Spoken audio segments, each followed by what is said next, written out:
Hello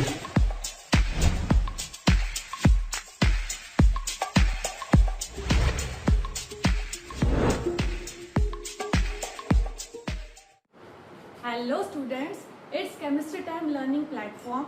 Hi, I'm Monica and today we will talk about a topic that is your ionic bond. First of all students, हम ionic bond में क्या क्या discuss करने वाले हैं. First one is your introduction, means what is ionic bond, or you can say formation of ionic bond. Second one is your valency and electrovalency. Third one is your questions based on electrovalency. तो जो three concept है आपके ये बहुत ही basic है जो 9th class का topic में आता है. केमिकल बॉन्डिंग आप स्टडी करते हो 12th क्लास में, उसमें भी ये बहुत इंपॉर्टेंट टॉपिक है. जो फर्दर आपके पार्ट्स होंगे वो आपके 12th क्लास में आते हैं. ठीक है, तो ये सभी बच्चों के लिए इम्पोर्टेंट है जो बीएससी तक पढ़ते हैं. फाइन, आज हम फर्स्ट, सेकेंड और थर्ड टॉपिक को क्लियर करेंगे आज की वीडियो में, और जो मेरी नेक्स्ट इनकमिंग वीडियोस होंगी उनमें हम फोर्थ और फिफ्थ को डिस्कस कर लेंगे. ठीक है, देखिए स्टूडेंट्स, जो आयनिक कंपाउंड्स टॉपिक है वो आपका 9th स्टैंडर्ड से स्टार्ट हो जाता है, और फर्दर आप जितने भी आपकी हायर क्लासेस हैं वहाँ पर ये कंसेप्ट यूज होता है. ठीक है, तो हम बिल्कुल बेसिक से स्टडी करेंगे कि आयनिक कंपाउंड्स क्या होते हैं और आयनिक बॉन्ड क्या होता है. ठीक है, तो चलिए स्टार्ट करते हैं. जो कंपाउंड्स हमारे आयन से मिलके बनते हैं उन्हें हम बोलते हैं आयनिक कंपाउंड्स. ठीक है, अब आयनिक कंपाउंड्स के अंदर क्या होता है, हमारे पास एक बॉन्ड होता है. किस किस के बीच में होता है वो बॉन्ड, एक मेटल और एक नॉन मेटल. तो मेरी डेफिनेशन यहाँ से क्या बनती है कि जो आयनिक बॉन्ड होता है it is a bond between a metal and a non metal. लेकिन यहाँ पर एक एक्सेप्शन है जो आपको याद रखनी है, that is your ammonium chloride. ठीक है, आयनिक बॉन्ड होता है वो किस किस के बीच में होता है, एक मेटल के बीच में और एक नॉन मेटल के बीच में. फाइन, एक्सेप्ट, एक एक्सेप्शन क्या है आपके पास, except ammonium chloride. Ammonium chloride, क्योंकि यहाँ पर क्या होता है ना, नाइट्रोजन, हाइड्रोजन और क्लोरीन सारे के सारे आपके नॉन मेटल्स हैं. जबकि हमने क्या डेफिनेशन बोली, एक मेटल और नॉन मेटल के बीच में बनने वाला बॉन्ड एक आयनिक बॉन्ड होता है. ठीक है, अब यहाँ पर जो एक मेटल होगा वो भी आयन के फॉर्म में एग्जिस्ट करेगा, और नॉन मेटल है वो भी एक आयन के फॉर्म में एग्जिस्ट करेगा. जैसे मैं एग्जाम्पल आपको समझाऊं, NaCl. फाइन, अब यहाँ पर क्या है, मेरे पास जो सोडियम है that is your metal. Fine, और क्लोरीन क्या है, it is your non metal. अगर आपको मेटल्स और नॉन मेटल्स के बारे में थोड़ी सी भी इंफॉर्मेशन नहीं है तो आप पीरियोडिक टेबल में देखना, एस ब्लॉक एलिमेंट्स जो आपके पास होते हैं दैट इज योर अल्कली और अल्कलीन अर्थ मेटल्स, वो क्या होते हैं आपके पास, वो मेटल्स की कैटेगरी में आते हैं. आपके पास जो डी ब्लॉक के एलिमेंट्स होते हैं वो ट्रांजिशन मेटल्स होते हैं, तो वहां पर हम उनको भी यहाँ पे मेटल ही कंसिडर करेंगे. ठीक है ना, तो हमारे पास जो पी ब्लॉक के एलिमेंट्स होते हैं वो नॉन मेटल की कैटेगरी में आते हैं. तो वहां से आप देख सकते हैं मेटल्स और नॉन मेटल्स. ठीक है, तो चलिए स्टार्ट करते हैं. ये बेसिक्स है जो आपका 9th क्लास से स्टार्ट हो रहा है, तो वहां पर आपको ये नहीं बताया जाएगा कि पीरियोडिक टेबल क्या होती है, आपको पता नहीं होगा अभी तो फिलहाल. लेकिन कोई बात नहीं, हम सिंपल ये मेटल्स और नॉन मेटल्स के बेसिस पर ही पढ़ रहे हैं. ठीक है, तो metal, this is your non metal. अब यहाँ पर जो मेटल होगा ना वो हमारा लेफ्ट हैंड साइड लिखा जाएगा, मीन्स इस डायरेक्शन में. ठीक है, और जो नॉन मेटल होगा वो राइट हैंड साइड लिखा जाता है हमेशा, कभी उल्टा नहीं होता. मतलब Cl Na नहीं लिखा जाएगा, NaCl ही लिखा जाएगा. मीन्स मेटल्स हमेशा ही आप लेफ्ट हैंड साइड लिखोगे और जो नॉन मेटल्स है वो राइट हैंड साइड लिखोगे. ठीक है, नेक्स्ट कॉन्सेप्ट आता है आपके पास कि जो सोडियम क्लोराइड है, मैंने यहाँ पर सिर्फ एक यूनिट लिखी हुई है, आप देख रहे हो ना, यहाँ पर मैंने यहाँ पे एक सोडियम एक क्लोरीन यही लिखा हुआ है ना. लेकिन ये ऐसे नहीं होता. एक्चुअली जो आपके पास आयनिक बॉन्ड होता है ना वो 3D स्ट्रक्चर के अंदर होता है. मतलब ये जो आपके पास आयनिक कंपाउंड है ना NaCl, ये ऐसे ना एग्जिस्ट करके कैसे एग्जिस्ट करता है, Na पॉजिटिव, पूरा क्रिस्टल होता है ये. ठीक है ना, Na पॉजिटिव देन Cl नेगेटिव, ये आगे एक्सटेंड होता है पूरा.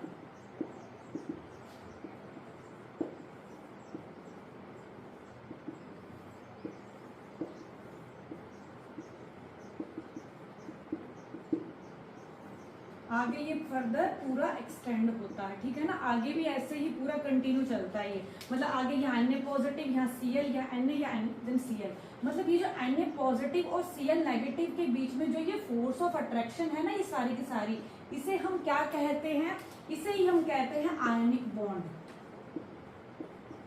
ठीक है। ये 3 डायमेंशनल होता है। यहाँ पर तो क्या ना, ये बोर्ड है, तो बोर्ड तो मेरा क्या होता है, एक्स वाई प्लेन में होता है, मतलब सिंपल क्या है, 2 डायरेक्शन में है, तो ये प्लेन है मेरा, एक प्लेन में आप इसको दिखा रहे हो, बट एक्चुअली यहाँ पर एक जेड एग्जिस्ट और एग्जिस्ट करती है जो इसके परपेंडिकुलर, मतलब X direction, Y direction, Z direction. तो ये पूरा का पूरा इस तरीके से ये पूरा 3 डायमेंशनल क्रिस्टल लैटिस होता है पूरा का पूरा, ठीक है ना। तो ये मत समझना कि प्लेन में है, ये पूरा का पूरा 3 डायमेंशनल स्ट्रक्चर के फॉर्म में होता है इस तरीके से, X direction, Y direction and this is your Z direction. इस प्लेन के परपेंडिकुलर भी होता है ये पूरा, ठीक है। तो अब देखो ध्यान से, यहाँ पर जो मैंने ना मान लिया, मैंने कोई एक यूनिट उठा ली, ये मेरा कैसे एग्जिस्ट करता है, देखो यहाँ पर Na positive N, Cl negative N, मतलब बहुत ज्यादा लार्ज कंपाउंड है आपका ये पूरा का पूरा, ठीक है ना। N क्या है, लार्ज नंबर में Na पॉजिटिव आयन प्रेजेंट और Cl नेगेटिव आयन प्रेजेंट है, हमें नहीं पता N कितना है यहाँ पे, ठीक है। अगर एक यूनिट ये वाली उठा ली ना, दिस वन, इसी को मैंने यहाँ पर रिप्रेजेंट कर दिया, ये यानी कि ये एक ही यूनिट है आपकी जिसके अंदर इस यूनिट में एक Na पॉजिटिव आयन प्रेजेंट है, एक Cl नेगेटिव आयन प्रेजेंट है, जिसे हम कहते हैं फॉर्मूला यूनिट। फॉर्मूला यूनिट मतलब अगर 3D स्ट्रक्चर से पूरा का पूरा जो 3 डायमेंशनल स्ट्रक्चर था आयनिक कंपाउंड का, उसमें से अगर मैं एक यूनिट को अगर उठा लूं तो उसे क्या बोलेंगे, फॉर्मूला यूनिट, फाइन। और उस फॉर्मूला यूनिट के करस्पॉन्डिंग जो मास निकल कर आएगा ना, वो होता है मेरा फॉर्मूला मास। जैसे एक मॉलिक्यूल के करस्पॉन्डिंग क्या निकल के आता है, मॉलिक्यूलर मास हम निकालते हैं, वैसे ही एक फॉर्मूला यूनिट, क्योंकि हम यहाँ पर आयनिक के बारे में पढ़ रहे हैं, आयंस के बारे में पढ़ रहे हैं, तो आयनिक कंपाउंड के केस में फॉर्मूला यूनिट कहा जाता है इस पूरे को, ना कि मॉलिक्यूल। इसको हम क्या बोलेंगे, फॉर्मूला यूनिट, ठीक है। मॉलिक्यूल्स के केस में कहा जाता है जहां पर हम कोवलेंट कंपाउंड्स के बारे में पढ़ते हैं, ठीक है ना। तो आयनिक कंपाउंड्स के केस में इसको हम फॉर्मूला यूनिट बोलते हैं, और इसके जो करस्पॉन्डिंग मास निकल के आएगा, जैसे मेरे पास 23 मास होता है सोडियम का, और क्लोरीन कितना मास होता है मेरे पास 17, तो इनका जब मास हम दोनों को ऐड कर देंगे तो हमारे पास क्या निकल के आ जाएगा, फॉर्मूला मास, ठीक है। एक चीज और ध्यान रखनी है, जितने पॉजिटिव आयंस होंगे उतने ही नेगेटिव आयंस होंगे, तभी मेरे पास ये इलेक्ट्रिकली न्यूट्रल बना है। मतलब अगर मेरे पास 6 सोडियम आयन है तो 6 ही क्लोराइड आयंस होंगे, समझ में आ रहा है। हमेशा ही ये ध्यान रखना है कि ये इलेक्ट्रिकली न्यूट्रल होता है, जितना पॉजिटिव चार्ज मेटल पर होगा उतना ही नेगेटिव नॉन मेटल पे होगा, तभी वो कैंसिल आउट होकर 0 बनता है चार्ज, तभी आपके यहाँ पे चार्ज अपीयर नहीं किया जाता, ठीक है ना। सिर्फ NaCl लिखा गया, यहाँ पे कोई चार्ज नहीं लगाया मैंने अलग से, ठीक है। अब देखो यहाँ पर क्या है, ये NaCl आपका फॉर्म कैसे हुआ वो समझते हैं, ठीक है। हर एक आयनिक बॉन्ड की फॉर्मेशन जो होती है ना, वो कैसे होती है वो अभी मैं रिप्रेजेंट कर रही हूँ, ठीक है। बाद में हम सारे क्वेश्चंस करेंगे इसके ऊपर ट्राई। अब देखो यहाँ पर क्या है, ये बना हुआ आपके पास एक सोडियम आयन से, एक क्लोराइड आयन से। जो पॉजिटिव चार्ज होता है ना, उसे हम कहते हैं कैटायन, यानी इसको मैं क्या कहूंगी, this is your sodium cation, fine. और जो नेगेटिव चार्ज होता है उसे हम बोलते हैं एनायन, तो मैं यहाँ पर क्या बोलूंगी, क्लोराइड एनायन, ठीक है। आयन तो सिंपल आप बोलते हो, बट जहाँ पॉजिटिव चार्ज है मतलब वहां पर कुछ लॉस हुआ है, ठीक है। और यहाँ 1 पॉजिटिव चार्ज है, देखो यहाँ पर ना 1 पॉजिटिव, जब पॉजिटिव लिखा जाता है ना वो 1 पॉजिटिव ही होता है, लेकिन जहाँ 2 पॉजिटिव वहाँ 2 पॉजिटिव होता है, ठीक है। तो यहाँ पे क्या है, 1 पॉजिटिव, यानी जितना पॉजिटिव आता है उतने ही इलेक्ट्रॉन लॉस होते हैं, वहां से निकल जाते हैं, ठीक है। और जितने नेगेटिव आयंस आते हैं, नेगेटिव का मतलब क्या होता है, नेगेटिव मतलब एनायन, मतलब उतने ही इलेक्ट्रॉन गेन किए हैं, ठीक है ना। पॉजिटिव मतलब जितने रिमूव हुए हैं, नेगेटिव में जितने गेन हुए हैं, ठीक है। अब मेरे पास अगर इसकी इलेक्ट्रॉनिक कॉन्फ़िगरेशन क्या होती है, 2 8 1, इसका एटॉमिक नंबर होता है 11। देखो अगर आपको फॉर्मूला मास निकालना है तो एटलीस्ट आपको एटॉमिक नंबर, मास नंबर सब कुछ पता होना चाहिए एलिमेंट का, एटलीस्ट 20 तक तो पता होने चाहिए, मतलब कैल्शियम तक पता होना चाहिए उनके मासेस, ठीक है।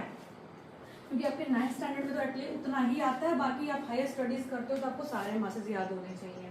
अब देखो 281 11 एटॉमिक नंबर है, यहाँ रिप्रेजेंट किया जाता है ये, ठीक है। कितना हो गया 10 + 1 11।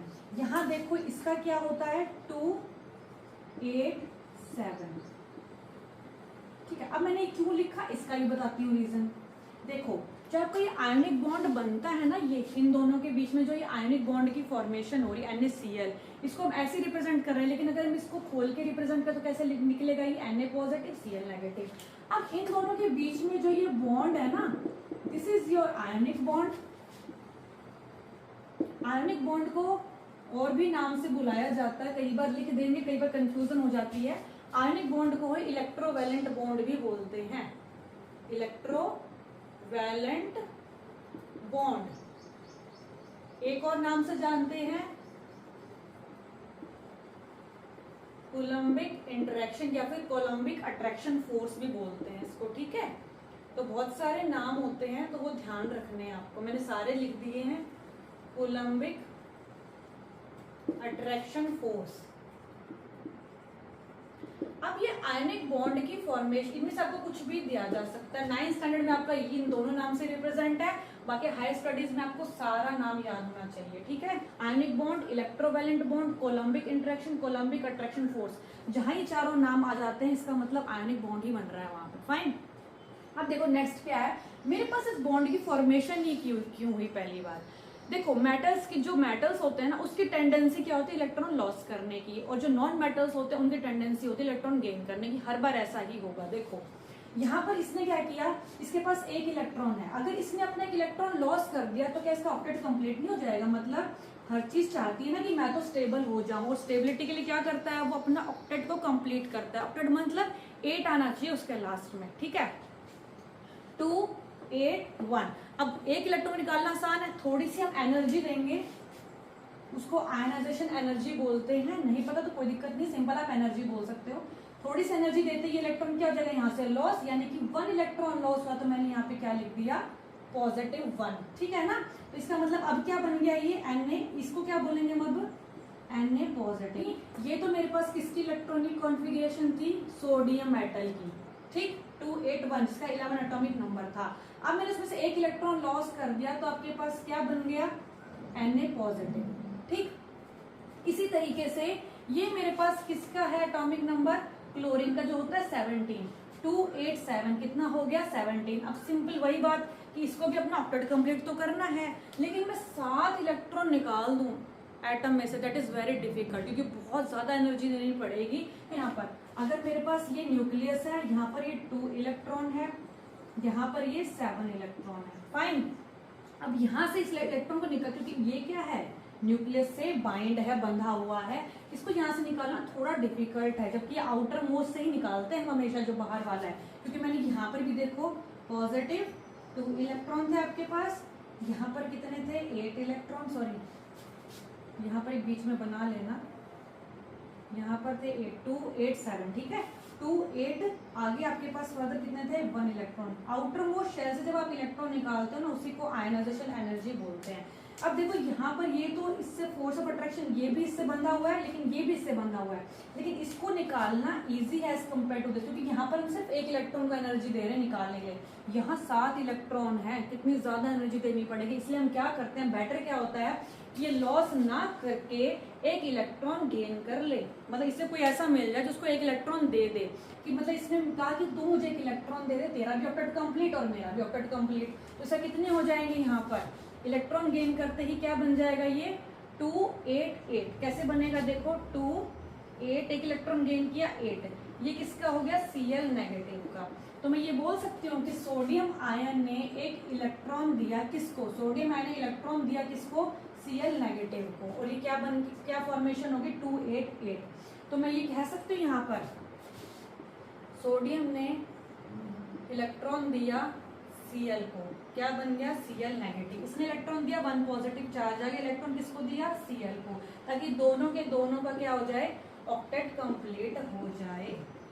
फाइन, मतलब ये 288 हो गए, ये भी दोनों के दोनों स्टेबल हो गए, इसलिए हमारे पास एक आयनिक बॉन्ड की फॉर्मेशन होती है।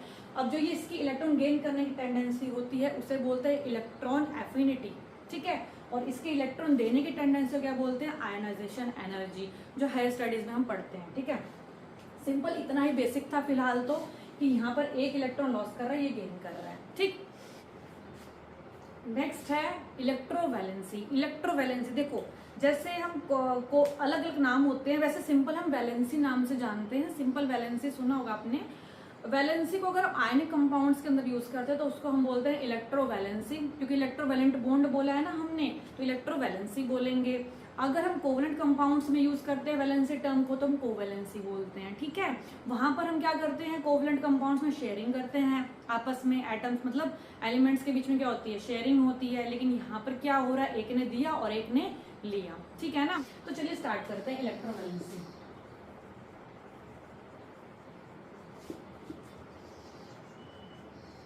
अब जो ये इलेक्ट्रोवैलेंसी होती है ना, ये आयंस के लिए हम यूज करते हैं टर्म। ये मेरे पास डिपेंड करती है, देखो एक होता है मेटल मेरे पास, क्योंकि हमने ना इन दोनों से ही अपना फॉर्मूला फॉर्म करना है।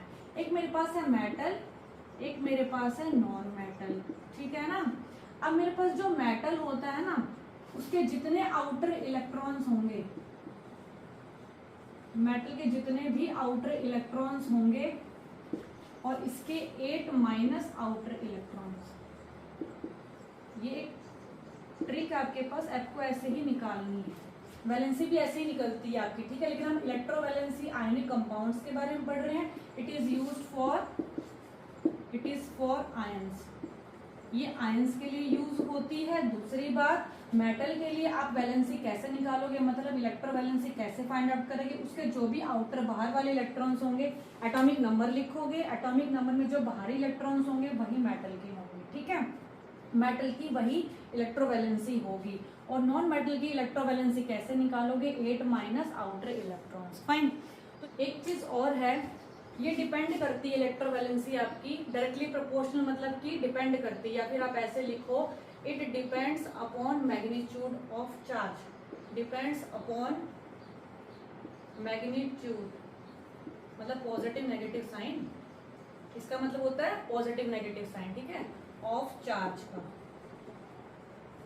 का पॉजिटिव नेगेटिव साइन। मेटल्स के केस में हमेशा पॉजिटिव साइन होगा कि वो देगा, और नॉन मेटल्स हमेशा एक्सेप्ट करेंगे, लेंगे तो नेगेटिव आएगा। ठीक है, इनके केस में पॉजिटिव, इसमें नेगेटिव। लेकिन जब वैलेंसी आप रिप्रेजेंट करते हो तो वैलेंसी सिंपल आप पॉजिटिव नेगेटिव ना लगा के वैसे ही लिख देते हो। ठीक है, वाले क्या, लिथियम का एटॉमिक नंबर 3, इसलिए मैं कह रही थी आपको एटॉमिक नंबर एटलीस्ट पता होना चाहिए, तभी आप इस चीज को समझ सकते हो। ठीक है ना, कैसे, देखो मैं वैलेंसी बताती हूँ कैसे निकालनी है।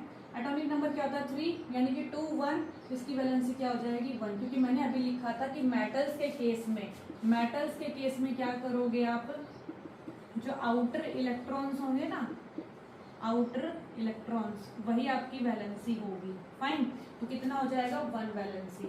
यहाँ लिख लो वैलेंसी या फिर इलेक्ट्रोवैलेंसी। ठीक है, सोडियम का कितना होगा, ये भी 2 8 1, 11 एटॉमिक नंबर होता है इसका, 2 8 1, तो ये क्या हो जाएगी, 1 वैलेंसी। पोटेशियम कितना होता है, 19 एटॉमिक नंबर होता है, यानी कि 2 8 1, तो इसकी भी वैलेंसी 1। कैल्शियम का एटॉमिक नंबर होता है 20, यानी कि 2 8 8, 2 वैलेंसी। एल्यूमिनियम कितना होता है 13, यानी कि 2 8 3। आउटर मोस्ट है ना, क्योंकि मेटल्स हैं, आप देख लेना घर जाके, मेटल्स हैं, ये सेकंड ग्रुप का एलिमेंट है, ये फर्स्ट ग्रुप के एलिमेंट्स हैं। अब ये हाइड्रोजन क्या है, हाइड्रोजन का एटॉमिक नंबर होता है 1, तो सिंपल आप 1 ही लिखोगे इसकी तो वैलेंसी। फ्लोरीन क्या होता है आपके पास, 9 एटॉमिक नंबर होता है, क्लोरीन 17, ऑक्सीजन 16। ठीक है, 9 का क्या लिखोगे, 2 7।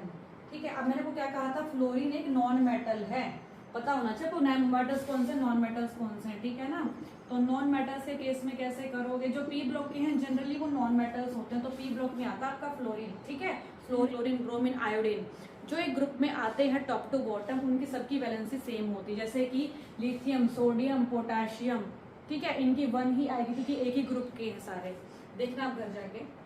सो नॉन मेटल्स क्या होते हैं आपके, 8 माइनस आउटर इलेक्ट्रॉन्स। वैलेंसी कैसे निकालोगे, ठीक है, आउटर इलेक्ट्रॉन्स कितना हो जाएगा, देखो यहाँ पर फ्लोरीन का, क्लोरीन कितना होता है 287, एटॉमिक नंबर लिख लिया, तो कितना हो जाएगा 8 माइनस 7, इसमें भी 8 माइनस आउटर इलेक्ट्रॉन्स, ये आउटर इलेक्ट्रॉन्स जो सबसे बाहरी वाला होता है ना उसे आउटर शेल बोलते हैं, वैलेंस शेल बोलते हैं, और उसमें जो इलेक्ट्रॉन्स होते हैं उन्हें आउटर इलेक्ट्रॉन्स कहते हैं। ठीक है, तो ये कितना आ जाएगा 2 8 6।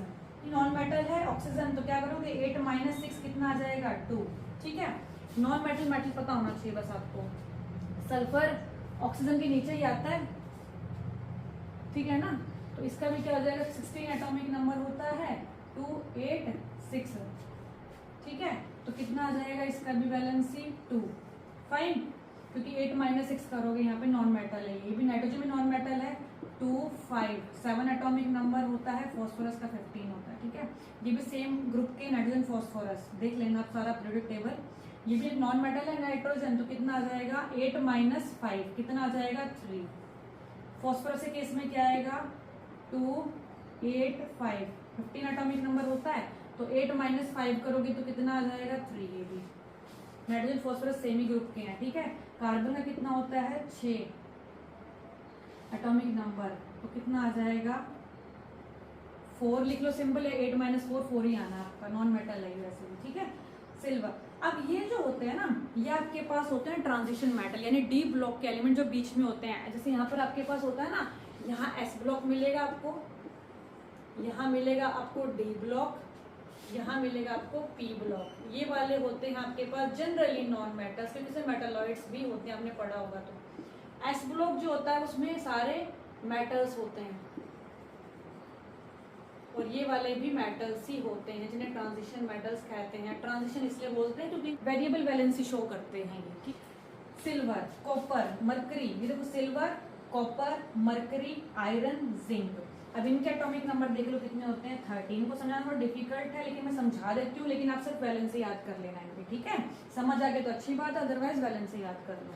मरकरी का होता है 80, सिल्वर होता है 47, कॉपर होता है 29, मरकरी 80 होता है, आयरन होता है आपके पास 26 एटॉमिक नंबर। ठीक है, अब इनकी इलेक्ट्रॉनिक कॉन्फ़िगरेशन अगर मैं लिखूं ना तो कैसे शो होती है,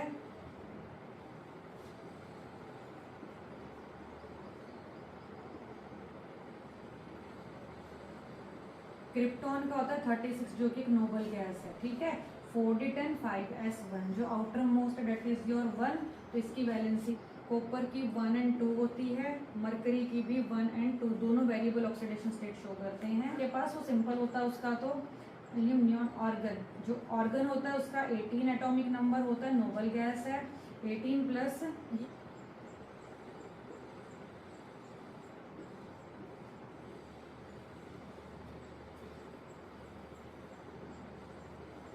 3d10 4s1।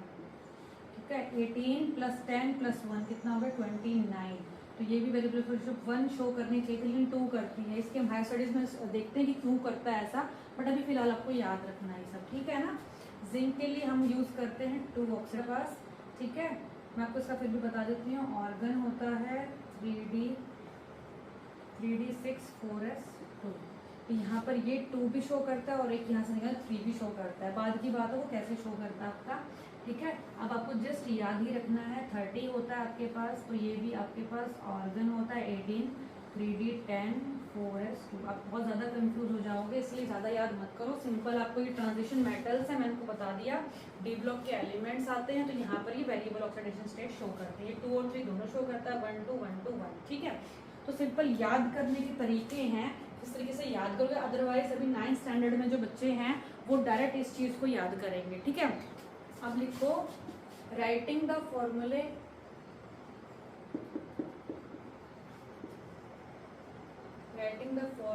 Of ionic compounds या फिर मॉलिक्यूलर कंपाउंड्स। ठीक है, कैसे लिखोगे वो देखो अब, तभी तो फॉर्म करोगे ना, कोई भी क्वेश्चन आएगा तो। ठीक है, तो सबसे पहले आपको क्या करना है, write down the symbols of ion side by side. ठीक है, नेक्स्ट आप क्या करोगे, बिलो द सिंबल के नीचे क्या लिखोगे, राइट डाउन इट्स वैलेंसी, ठीक है, write down it's valency. Next क्या है, third point, cross over the valencies of the combining atom, cross over the valencies, क्योंकि दो है ना, valencies of the combining atoms, ठीक है, ठीक है। अब हम एग्जांपल्स के थ्रू इसको समझेंगे। Write down the formula of, write down the formula of carbon dioxide, ठीक है ना, कार्बन डाइऑक्साइड। एक बात और ध्यान रखना कि डाई का मतलब होता है टू, ऑक्साइड का मतलब होता है ऑक्सीजन। जो ये बाद में IDE लगता है ना, बाद वाले पे लगता है, जो नॉन मेटल्स होते हैं, मेटल्स को हम एज इट इज लिखते हैं, जो बाद वाला एलिमेंट होता है हमेशा उसमें हम IDE, ATE इस तरीके के वर्ड्स यूज करते हैं, ठीक है ना। और DI, डाई, ट्राई, पेंटा, ठीक है, टेट्रा, तो ये सारे वर्ड्स क्या इंडिकेट करते हैं कि 2 है, 3 है, 4 है, मतलब यहाँ पे ऑक्सीजन मेरा क्या है, यहाँ पे इसका मतलब डाई मतलब 2, यानी ऑक्सीजन इस फॉर्म में है कुछ, ठीक है। तो चलो कार्बन, ठीक है। अब सबसे पहले क्या लिखना है, सिंबल्स लिखो। सिंबल लिख दिया मैंने, कार्बन ऑक्साइड से मतलब ऑक्सीजन से बना है ऑक्साइड, तो ऑक्सीजन का सिंबल है, ठीक है। नेक्स्ट देखो, below the symbol write down it's valency. Valency मैंने आपको बताई थी, कार्बन का एटॉमिक नंबर कितना होता है आपके पास, 6 एटॉमिक नंबर होता है कार्बन का। तो कार्बन एक नॉन मेटल है, कैसे लिखा, एटॉमिक नंबर क्या होता है इसका, 2 4 यानी 6 होता है। ऑक्सीजन कितना होता है, 8 एटॉमिक नंबर, ठीक है ना, तो 2 6 फाइन। अब देखो यहाँ पर मैंने को बताया था आउटर मोस्ट इलेक्ट्रॉन में से 8 में से माइनस करना है, 8 - 6, ठीक, तो कितना आ जाएगा 2। ये बार बार नहीं करना, ही तो मैं बता रही समझाने, डायरेक्ट आपको क्या लिखना है यहाँ पर 2, ठीक है ना। मतलब ये वैलेंसी कितनी शो करता है यहाँ पर, 2 करता है ना, और कार्बन कितनी वैलेंसी शो करता है यहाँ पर मुझे बताओ, 4, ठीक है। तो सीधा कैसे लिखोगे, C के नीचे 4, O के नीचे 2, तो समझाने के लिए लिखा था मैंने आपको पूरा कैसे आया, ठीक है। देन क्या लगाना है, क्रॉस ओवर रूल, मतलब अपोजिट क्रॉस, C का इसके साथ क्रॉस, O का अपोजिट, मतलब अपोजिट क्रॉस करना है वैलेंसीज को, ठीक है। कितना आ जाएगा, C2O4, तो क्या आ जाएगा यहाँ से, कैंसिल आउट कर दो, अगर होता है तो, नहीं होता तो एज इट इज छोड़ दो, 2 1 2 2 2 4, तो CO2 मेरे पास फाइनली क्या बन गया, फॉर्मूला, ठीक। Next carbon is 4, the valency of carbon is 4 and that of chlorine is 1, ठीक है। Right it's formula, right it's formula of carbon tetra chloride. Tetra आ गया ना, और क्लोराइड मैंने आपको कहा था ना, बाद वाले में IDE लग जाता है, ये क्लोरीन को रिप्रेजेंट करता है, टेट्रा मीन्स 4, यानी 4 क्लोरीन आने चाहिए, ठीक है। अब देखो यहाँ पर द वैलेंसी ऑफ कार्बन, मुझे वैसे भी पता ही था अगर नहीं दिया होता तो ये, ठीक है ना। क्लोरीन की वैलेंसी आपको पता है 1 होती है, कार्बन की 4 होती है। अभी से दे भी दिया है, और वैसे आपको अभी मैंने करवाया भी था, वहां पे देख लेना, ठीक है। बार बार नहीं लिखूंगी, अब आप अपनी कॉपी में देखना, C1Cl4, तो क्या 1 रिप्रेजेंट नहीं करते, कभी भी छोड़ सकते हैं 1 को। देखो आपने यहाँ पर सबकी वैलेंसी स्टडी करी, ठीक है। वैलेंसी को हम यहाँ पर टॉप पर शो करते हैं, ठीक है। जैसे मैंने आपको बताया था, लिथियम 1 शो करता है तो +1, सोडियम भी 1 शो करता है तो +1, इस तरीके से वैलेंसी को शो करते हैं हम, सिंपल, ठीक है। मेटल्स के केस में कोई प्रॉब्लम नहीं होती है, सिंपल हम नाम से ही रिप्रेजेंट करते हैं। बट यहाँ नॉन मेटल्स हैं, देखो यहाँ पर मैंने आपको बोला था जो नॉन मेटल्स बाद में आते हैं, जैसे आपको बोला था sodium chloride, this is your non metal. तो जो बाद में आता है ना सोडियम क्लोराइड, IDE नाम आता है या फिर ATE यूज होता है बाद वालों के लिए। तो देखो यहाँ पर दिस इज योर हाइड्रोजन से बना है तो हाइड्राइड, आयन, आयन बोल सकते हैं, लेकिन यहाँ पे नेगेटिव है, नेगेटिव वाले को एनायन बोलते हैं, पॉजिटिव वाले को कैटायन बोलते हैं। This is your fluoride ion, this is your chloride ion, this is your bromide ion, नाम से ही है क्योंकि ब्रोमीन नाम है तो ब्रोमाइड आयन, आयोडीन नाम है तो आयोडाइड, क्योंकि बाद में लगेंगे सारे, ठीक है। आयंस, आयंस आपके लिए, या फिर एनायंस बोल सकते हो नेगेटिव वाले। दिस इज योर ऑक्सीजन से बना है तो ऑक्साइड, सल्फर से बना है तो सल्फाइड, और इनके ऊपर जो चार्ज अपीयर हो सल्फाइड, जो ये चार्ज अपीयर हुआ है ना, ये इनकी वैलेंसी ही है और कुछ नहीं है, ठीक है ना। नॉन मेटल्स की वैलेंसी ही जो भी आपको बताई थी मैंने, सेम वही है। अब ये जो है ना, ये पॉलीवैलेंट आयंस है, मतलब कि 3 ऑक्सीजन से मिलके बन रहा है, 1 सल्फर से। ये तो सिंगल सिंगल जो अभी तक हमने स्टडी की है, लेकिन अभी क्या हो गए, ये कंपाउंड्स के फॉर्म में, देखो ये भी दिस वन ऑल्सो, ठीक है।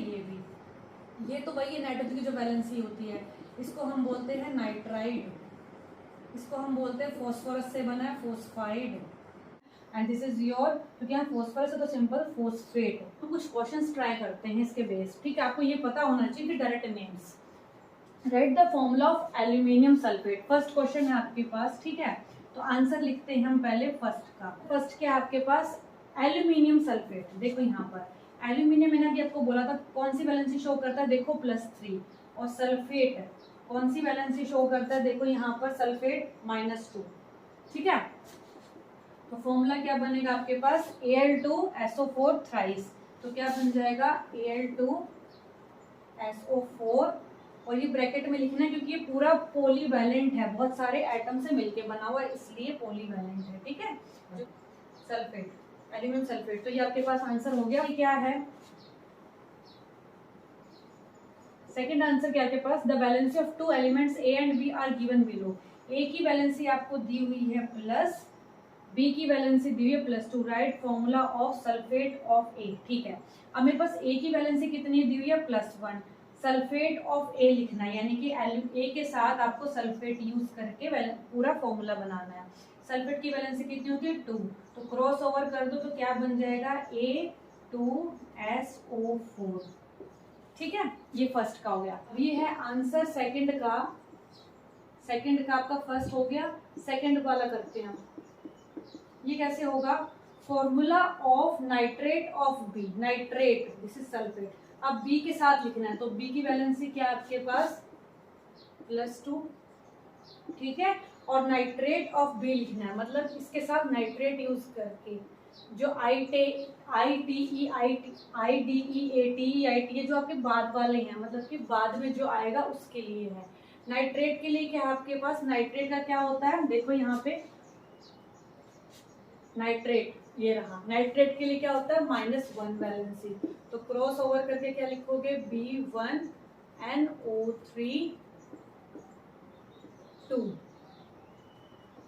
NO3 2, ठीक है। कैसे लिखोगे B1NO3 2, फाइन, ये इसका आंसर हो गया। अब आपको हमेशा एक चीज ध्यान रखनी है, जब भी आप ये सारा करोगे तो एटलीस्ट आपको ये सारा तो पता होना चाहिए, तब जाके आपका आयनिक कंपाउंड पूरा होगा, ठीक है ना। डेफिनेशन याद करने से नहीं होगा, आपको ये सारा याद होना चाहिए, तभी आपको फॉर्मूलेस लिखने आएंगे, फाइन। अब नेक्स्ट मेरे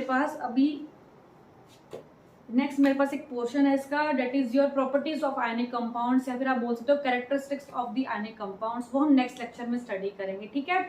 आप ये पहले पढ़ो, उसके बाद आप कैरेक्टरिस्टिक्स पे आना, ठीक है। तो चलिए, आई होप आपको समझ में आया होगा, और फिर भी आपको कोई डाउट है इस टॉपिक से रिलेटेड तो आप मुझे कमेंट सेक्शन में लिख सकते हैं। Thanks for watching and keep watching my channel, thank you.